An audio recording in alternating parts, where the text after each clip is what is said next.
Hi y'all, welcome back to my channel. I know my season 2 episode 5 video is going up super late, but I did get 2 teeth pulled yesterday, and before then I had a huge toothache, and after then I really couldn't talk that well, so here I am now.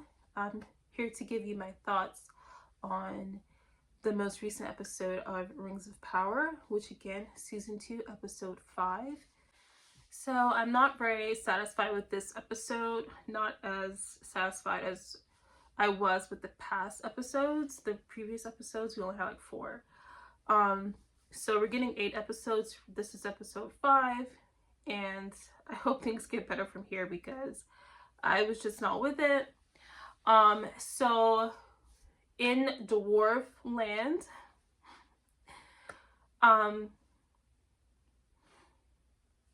Durin the King has put on his ring and he can now tell which spots are good to dig in. I have to fix my hair.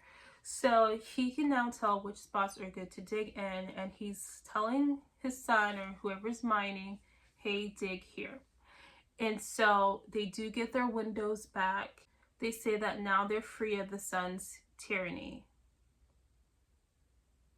So let's talk about the writing in this show for a second, okay? They do try to sound very profound when they say things, or they have dialogue and everything, but some of the stuff just doesn't make sense any way you slice it. In the very first episode, when the guy is telling Galadriel, the younger Galadriel, why does a ship float when a rock sinks? We all know this is something to do with physics and the way that a ship is hollow and then a rock is dense and that, and it's gonna just sink to the bottom.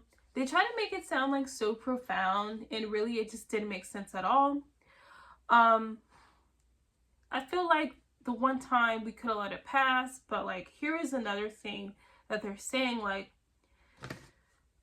Durin the King, I have notes here. Durin the King is saying that the people who live outside of the mountain are chained to a ceaseless rhythm of waking and sleeping. And I'm yeah, my dude, everyone goes to sleep and they wake up. That's just, everyone kind of has that rhythm unless you're a shark. I think sharks don't sleep, but do dwarves not sleep? I don't know.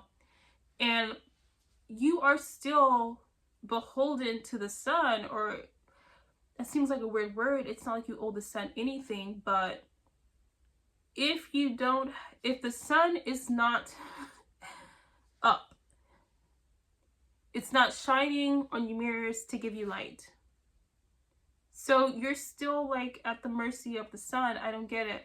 And Durin mentions that it's daybreak there in the mountain, and I'm my dude, daybreak is always happening, constantly. Daybreak happens every day. You just couldn't see it because your windows were blocked. You didn't have any windows. The light thing is constantly happening. And it's weird when you say we're not chained to the sun or the rhythm of the sun sleeping and waking, right? Because I do think they're referring to the sun, but it's that is still happening regardless of if you have windows or not. So that's really odd. The writing, again, a low budget film, this type of writing would be okay. But this film is touting the fact that it cost, the project in its entirety cost $1 billion. And so that pushes up the price of each episode. And with such a high price tag comes a very high expectation, and we should not be getting budget movie quality writing. And again, they're trying to make it sound good and sound profound and wise, like something a cool person would say, but the words themselves just don't make sense. So more on that later, or now, I guess. We could just jump to it. We go to Celebrimbor, whatever, and Annatar, and what they're doing with the rings over there. And Celebrimbor is giving a little speech. He leaves the center of the room or whatever. He goes to the balcony to have a chat with Annatar. And Annatar's like, I encouraged you to keep it brief. And I'm just like, my dude, he was not even speaking that long. Like, he said a couple sentences and then he bounced. Like, he barely said anything at all. Anyways, Caleb was like, I don't recall you saying that. But then in the same exact conversation, Caleb brings up the fact that Annatar sows seeds, like drops seeds into people's heads and makes them think it's from their own thoughts, right? And I'm like, you can't in the same exact conversation tell someone, I don't recall you saying that, and then accuse them of, you're dropping seeds and making me think like it's my idea. Like, this is the type of thing the writing, like, this is like very, very low budget style of writing, and I don't get it. Like, just don't tell people how much your show costs if you're gonna do this, because this can be forgiven with a lower budget.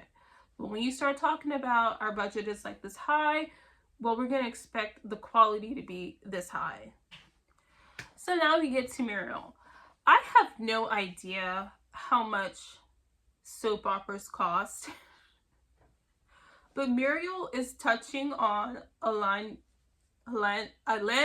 Oh gosh, can't say his name. Elandil. A soap opera amount of times in this episode, and it's like the first time she puts her hand on his chest. Okay, we get it. That is like a very impactful moment. You need him to hear you. You're trying to get your point across. Maybe royalty doesn't touch their subjects in such a way, but she keeps doing it in the scene, and I'm like, you know where he is. You don't need to feel where he is in the room. But the more she's touching him, the less impact each touch has, especially that first touch when she's like, dude, chill, it's fine. This may be the path for Numenor, because I saw in Plantyr the destruction. And when you looked in the Plantyr, you didn't see that. So maybe this is the right path. Just go with the flow.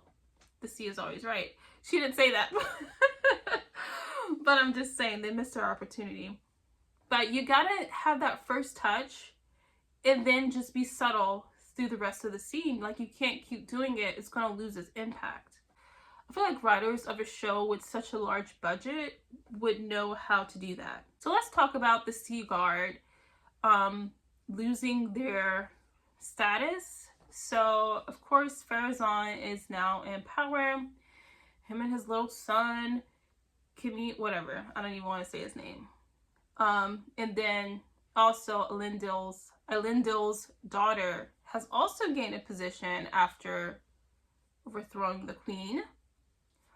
But she does, I thought this was strange. Like, she's getting on my nerves, first of all. So I thought it was strange that she offered to seek a pardon for Valandil, and she did not offer to seek a pardon for her own flesh and blood father, who, in my opinion, probably treated her very, very well as a child. The only thing that she could say against her father is, hey, you're the reason that my brother is dead. But honestly, she blames Muriel for that. But Isildur wanted to go to these places. Like, it's other people who actually didn't want Isildur to go. They didn't think he was cut out for some of the things he was trying to do. Correct me if I'm wrong. I don't really have time at the moment to go back and watch season 1. But yeah, I feel like Isildur is partly to blame for his own supposed demise. He's alive, we all know that. But she doesn't. So, like, why does she have this, like, huge stick up her butt? Like, I feel like her father treated her very, very well. For you to turn around and offer a friend who like probably didn't do half. Valindo's a good guy, don't get me wrong, but he probably hasn't done half for you what your father has done for you. And for you to offer to seek out a pardon on his behalf and not your flesh and blood father, it's just really odd to me. It's like, do you care about family? Because it doesn't seem like you do. Not only does it seem like she doesn't care about family, but I feel like she's trying to take some moral high ground here. And the bigger person, if you're going to take the moral high ground, the bigger person would have said, look, you're partially to blame for my brother's death. I don't agree with you siding with the queen, who I blame wholeheartedly for his death, but I'm gonna see if I can get you a pardon. You're my dad, so they'll probably hear me out on that. Like, she didn't even do that. So that's what the bigger person would have done. So this moral high ground, like, she's trying to take at the moment, I don't understand it. So we get to the dwarves, and Disa is trying to buy a tuning stone. It just looks like a geode, really. She's trying to buy a tuning stone for her little girl, I think, and it's $200. I forgot what currency they use. It's 200 of whatever currency they're using, which they think is a little bit high. So they end up settling for 150 with this guy. Now, my thing is, my husband is a professional miner, number one. It's already weird that he's a prince and this just isn't given to him. Like, the royal house can't just order him a geode for the daughter. Like, this is the king's granddaughter we're talking about. Why are we overcharging the king's granddaughter for a gift for the king's granddaughter's birthday? That's what I mean to say. Why are we overcharging for that? But also, my husband is a miner, so can't he just go find one? I don't know. It would also be more sentimental if he's like, hey, my girl, happy birthday. I got this for you myself with my own hands. I wouldn't mind and risk my own life to get this for you. Here you are. Or even if the granddad used his ring to locate the most special geode tuning stone ever known to creation, because the ring could now tell him where stuff is, right? Even that would have like tied in with the through line of the rings of power going through here. I just don't understand why a prince would be overcharged in this matter, or why he's not finding it himself. So right after they buy this geode ball, Disa drops it. I think she gets bumped or something. Like, they didn't give her like good packaging for this thing for some reason. That was super expensive. It gets kicked and everything, and it leads her to this nook and cranny. And when this you know, like a little tunnel she has to go through. And she goes, what's this? And I'm like, what do you mean, what is this? There's way too many dwarves in that vicinity. This is your marketplace, okay? So I know the dwarves meet up here often. This is almost like a bazaar, I think. Just like a shopping. Let's call it their mall, because I think it was in the last episode as well. Let's call it their kind of like mall thing. You guys are set up here. Thousands of dwarves, right, are set up here. And nobody has explored this nearby nook and cranny. Nobody has ever gone like, oh, a hole. It's a tunnel. It leads somewhere. Like, nobody has done that ever. I could see if it was like very, very far off, but this is like a hole like that is very, very nearby. So I find it very hard to believe that you are the first person who's gone down here. And it's because of like a ball. So like completely up to chance. It just doesn't make sense that she's the first person to happen upon that place. And just for the sake of being complete, she does do the little singing thing. Even though the past few times she's done that has been disastrous. Like, Why would she goes to a place, it's unknown to her. She's apparently the first person to go there. And she starts doing the singing thing that has not worked out for her in the past couple times she's done it. So yeah, completely good idea, right? No, it's not a good idea. Anyways, there's a reaction. The waters start rumbling, and who knows what that is. Other people who are more lore educated are gonna know more what that is than I do. But yeah, the waters start bubbling, and then Durin, her husband, is going into Durin the king and telling him, hey, Disa says there's something evil in the mountain. So yeah, there's that storyline, which is not a bad storyline. I'm not saying that's a bad storyline. I'm just saying that is what's currently happening. So then we get to the meat of the shenanigans, right? So there's a shrine under Numenor, and you know the navy, the water, the sea guard or whatever, has fallen out of favor with royalty, seeing as royalty was usurped. And those loyal to Muriel have now lost their status, and this is including the faithful, the shrines of the faithful. So Kimin and his men, his guard men, come down while Elendil and Valandil and a group of the faithful are there, sending off the ceremony of sending off the candles for the dead. Okay? Kimin comes down, very rude, very rude. They could have waited. It wasn't urgent news by any means. Yes, they could have waited. They could have done it when they were not in prayer or having a ceremony, but they come in and they're like, y'all need to bounce. This is going to be a new water thing for water duct, something. This place is condemned. Everybody leave now. You're not going to start construction right then and there. You could have waited. So everyone's about to leave, but the old priest guy, he's wanting the statue. He's like, I need the statue, blah, blah.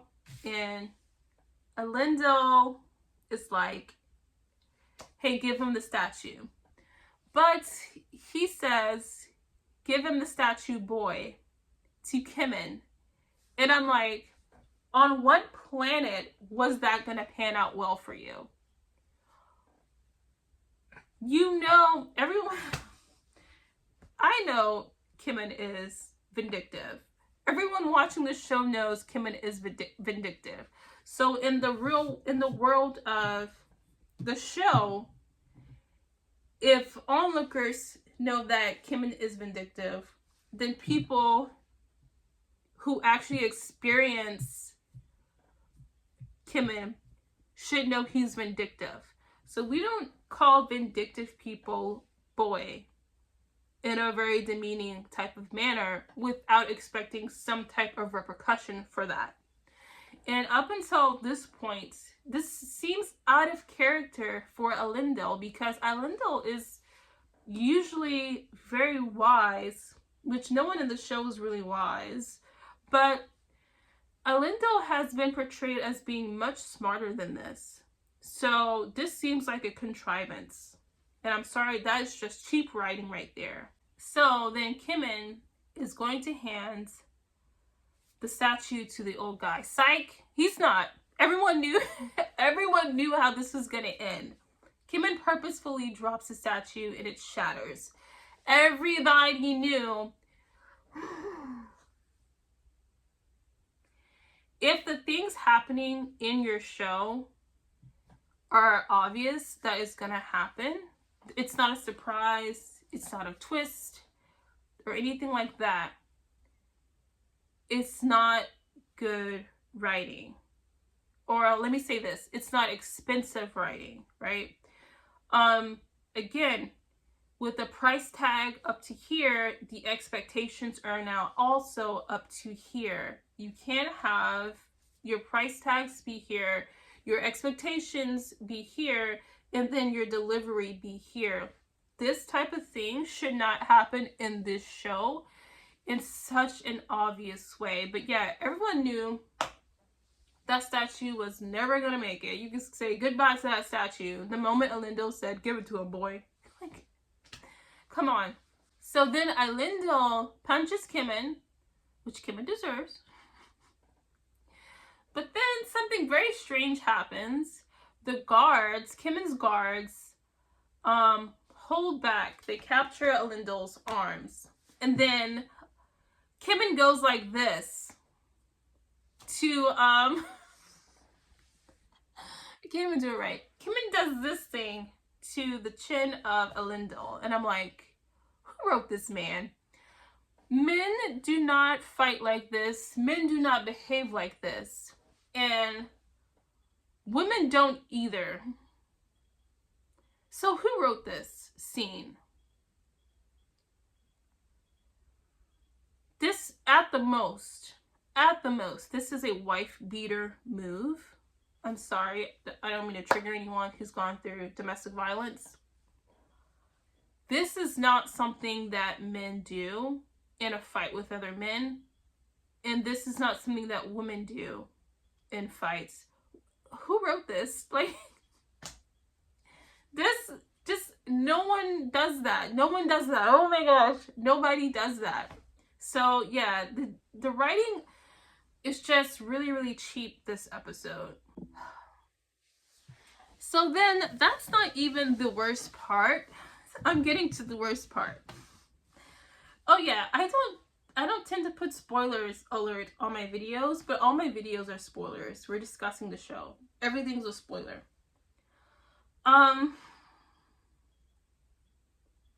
So Kimin goes to punch Elendil, and then Valandil stops Kimin from punching Elendil, and then they get into a fight.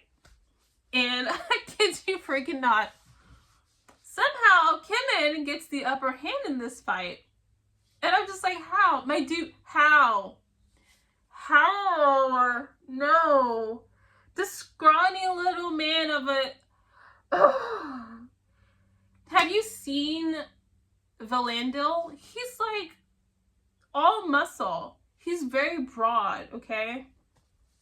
He's very broad. He's very manly. In the physical sense, right? And Kimin just is not. There is no possible way that Kimin should have gotten any upper hand in this situation, in this fight. It somehow he does, and he almost drowns Valandil. So he's holding Valandil.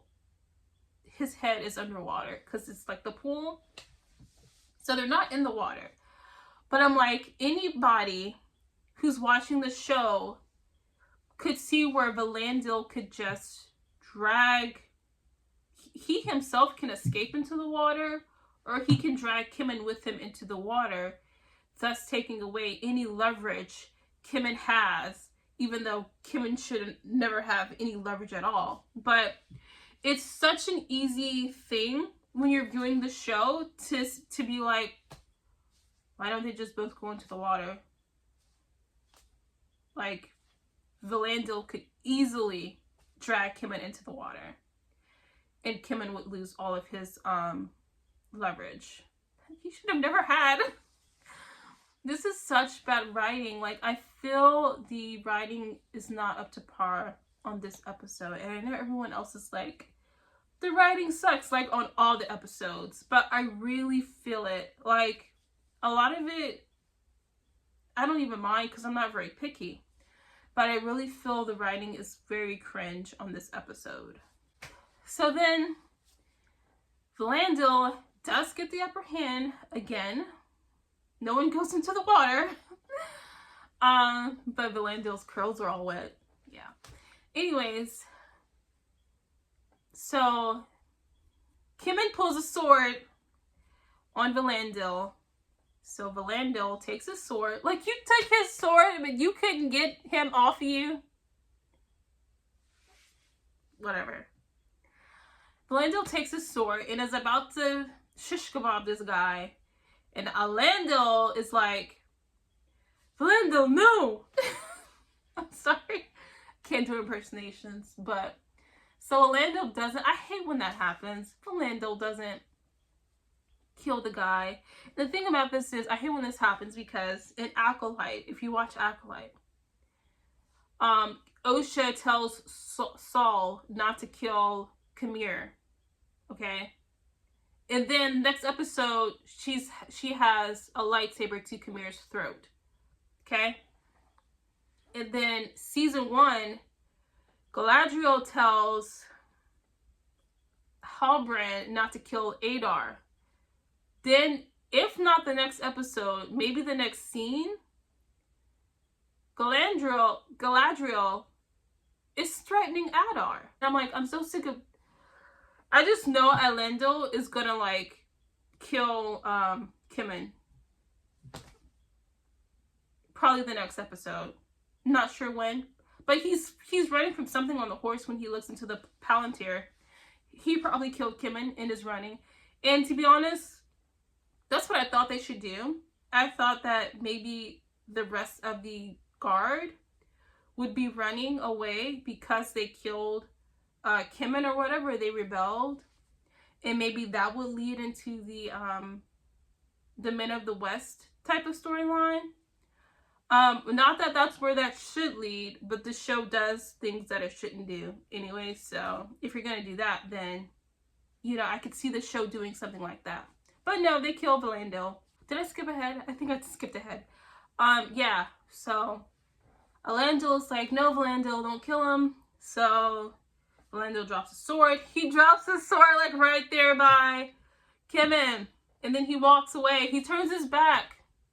Like, oh gosh. Orlando like broke Kemen's arm, right? His right arm. So the sword Kemen uses, like the arm he uses, is not his dominant, it's not even his dominant arm. And he stabs Orlando. Now the thing about this is, which I can't stand things like this, because they did the shot where it's blocked, right? Like Kemen would have been blocked from view from the audience or from everybody in the room, because no one warned Orlando that Orlando did not warn, hey bro, look out, because the show tried to make it seem like Kemen was blocked from view.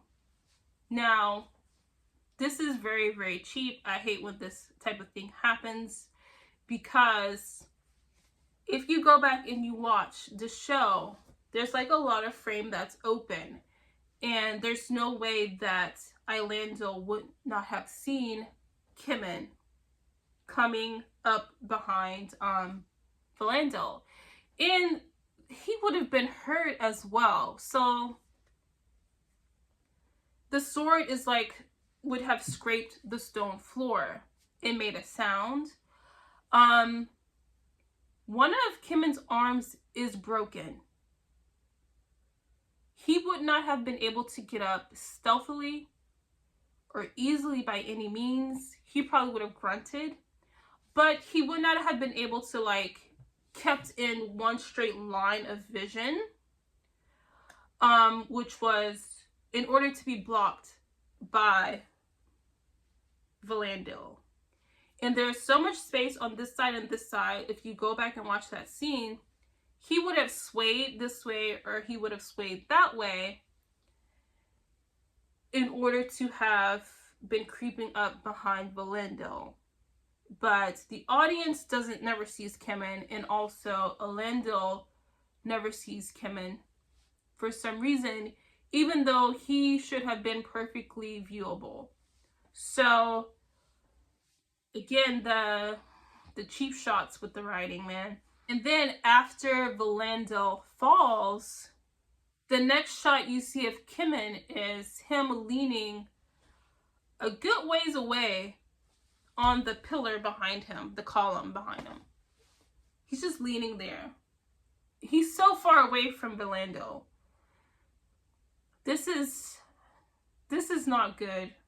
It's not good writing, not good directing, because it's unbelievable. And I know it's like a fantasy show. There's lots of things that's unbelievable, but it should be said that in a world, in a realm, like when you make a realm, there are still rules in that realm that you have to adhere to.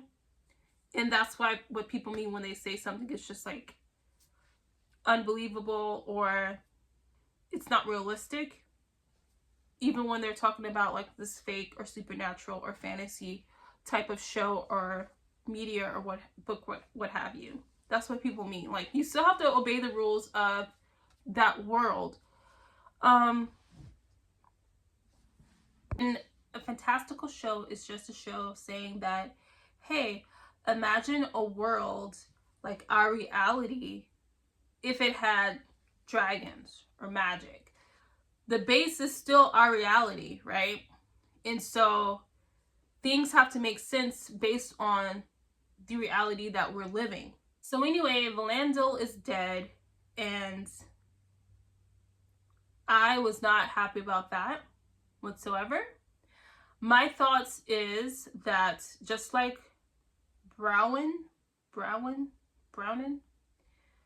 Arondir's girlfriend in the show, Theo's mom, I feel like he wanted to leave the show and just had them kill him off. I feel like the actor, I would bet good money that the actor wanted to leave the show and opted to be killed off.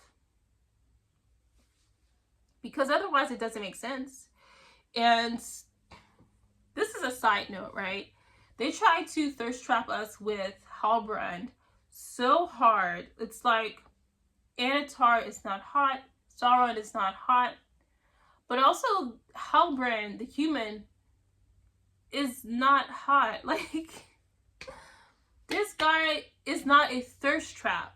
Like, no, I'm sorry, he's not. This show had essentially two hot people, Arondir and Valandil. I butchered his name just now. Now this show has one hot person, and that is Arondir. Now, there's something called the halo effect. I don't want to sound shallow, but pretty privilege is a thing. The halo effect is a thing. And it's just that there's more forgiveness towards things when the person is pretty or like very super attractive. And I feel like the show neglected adding super attractive people to the show's detriment, right? Because even though beauty is very shallow, it's a very shallow of a thing, you still should probably not take it for granted, and you should still utilize it when it is necessary. Okay? If you think about shows like Game of Thrones, you had Daenerys, you had Cersei, you had Sansa, and there are a few more women in there that they put in there. They're very, very pretty. In Spartacus, which Muriel plays Naevia in Spartacus, most of those girls were very pretty. In Spartacus, the guys were very attractive, not to mention ripped. They were very attractive. And in Game of Thrones, you had Jaime Lannister, you had Robb Stark, you had Jon Snow. You had pretty people in these shows. And then there are shows like The Last Kingdom, which I think is a better show than Game of Thrones, to be honest. But I did notice that they didn't chock it full of pretty people. And Medici, I also think that is a very good show. And I can't say that it was chock full of pretty people either. Like, you need some type of eye candy in your show. And I hate to say that, but that's the reality of the matter. And I feel like a lot could be forgiven, a lot could be overlooked with the proper eye candy in place. Matter of fact, like, you take a show like The Tudors, which a hot mess. Just a hot mess. But it was a hot mess, you know? Everybody in there was hot. I mean, but to say like a show that features elves has only 2 hot people in it, and only one of them is an elf. He's not even in Elfland with the other elves. He's just out here in the Southlands. Are you kidding me? He doesn't even have long hair, and he's the hottest elf. Fight me. Like, he is. I mean, I know I'm lacking in the looks department as well, but if someone wanted to invest $1 billion in me, I would be willing to make an effort. Like, I would pop some lashes on or something. I don't know. And okay, so honorable mention, because Isildur is adorable. He's cute and attractive in the adorable way, but he's also my crap list. Okay, so getting back to this thing, I blame Valindil's death on Isildur. I really do.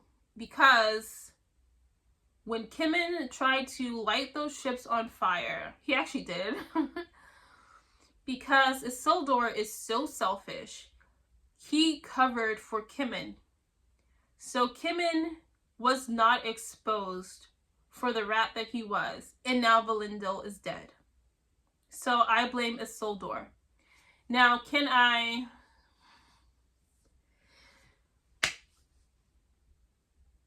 I can't fault the show for Isildur because I also blame Isildur for Lord of the Rings. Now, correct me if I'm wrong, but Isildur had the ring for 2 years. And in 2 years' time, didn't see where he should destroy the ring, so Sauron couldn't come back. Correct me in the comments if I'm wrong. But Isildur's actions here that are ruining everything tracks with Isildur's actions in the future of Lord of the Rings. He's just a selfish person. And now I don't feel bad for him. I hope Estrid cheats on him and has a baby for Haagen-Dazs, whoever her boyfriend is. I hope he doesn't get the girl. I know he's gonna have kids though, so. But my dude, you're selfish. Like, you're the reason Valandil is dead, and you're the reason Muriel was overthrown. Because Kemen should have been exposed a long time ago, and his father probably would not have had a chance at usurping the queen. This is all Isildur's doing, just like Lord of the Rings is Isildur's doing. I don't know. And like I said, correct me if I'm wrong, but I just feel like Isildur had the ring for like 2 years. He could have had it destroyed, and then Sauron wouldn't have come back into power, or Sauron would have been destroyed once Isildur would have destroyed the ring. Because that was the whole point of Lord of the Rings, was for Frodo to take the rings to Mordor, right? And throw it into the fiery pit. So Sauron would dispense and not be as powerful as he was. So Isildur had 2 years to do this, and he did not. So the Rings of Power, the Lord of the Rings, is actually Isildur's fault. So this is at least something the show has gotten right. I feel like this tracks with his character in the future. I have just 2 more gripes about the show, and then we'll get into the positives. I mentioned a couple other shows in this video, one being Game of Thrones, but I'm going to keep that one out because it includes magic. So let's say Medici, Last Kingdom, The Tudors. What other show did I mention? I feel like there was more. I don't know. Oh, Spartacus, right? So in a world where the greatest evil is supposed to be happening, where Sauron is basically the devil walking among us, right? For some reason, these other non-magical shows feel more dangerous and more evil and more scary than Rings of Power with Sauron walking around. And I think it shouldn't be that way because Sauron is supposed to be the epitome of evil, if I'm not mistaken. If I am, just comment below. But I feel like these other shows feel a lot more dangerous than Rings of Power. Like, honestly, Anatar doesn't even seem like a threat. And the elves, my goodness, the second complaint is the elves are like too gullible. They'll believe anything. So let's get into the positives, because I do have positives. Now, the look of the show, the visuals, the landscapes, I think they're up to snuff. I think they're pretty. I think overall the visuals of the show is really good. The acting, I think the actors are given their best. I think the actors are good.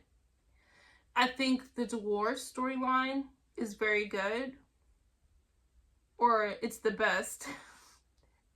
I think the dwarf storyline is the best of the show. So if we had to rank it, the dwarves would be like the top storyline. The Harfoots and Galadriel would be like at the bottom.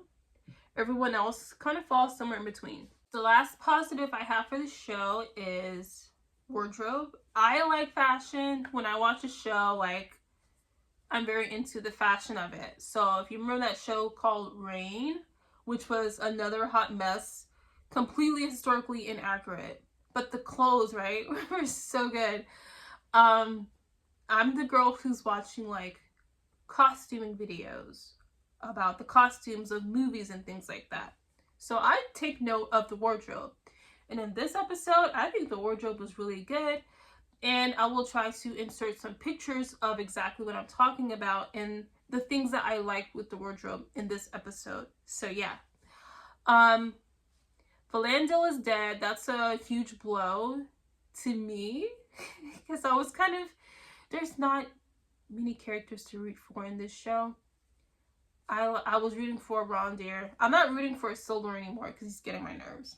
But Rondir, Elendil, who else? Elrond.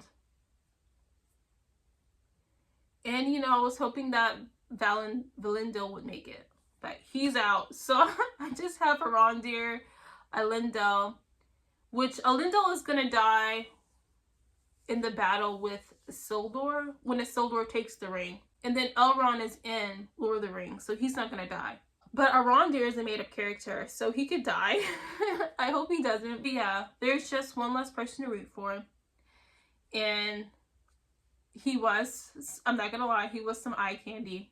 Every time you saw him on screen, he was some eye candy. So there's like 50% of the eye candy just left the building. But I think it was the actor's choice, so good for him, and I hope he has some other jobs lined up. So that's going to do it for this video. I know other videos are more lore educated, so thank you all for giving my video a chance. If you like what I'm doing here, just stick around for Season 2, Episode 6 video review. That would hopefully not be late, because I'm hopefully not going to have another tooth pull or anything like that. So yeah, thank you so much for watching, and I'll catch you in the next one. Bye!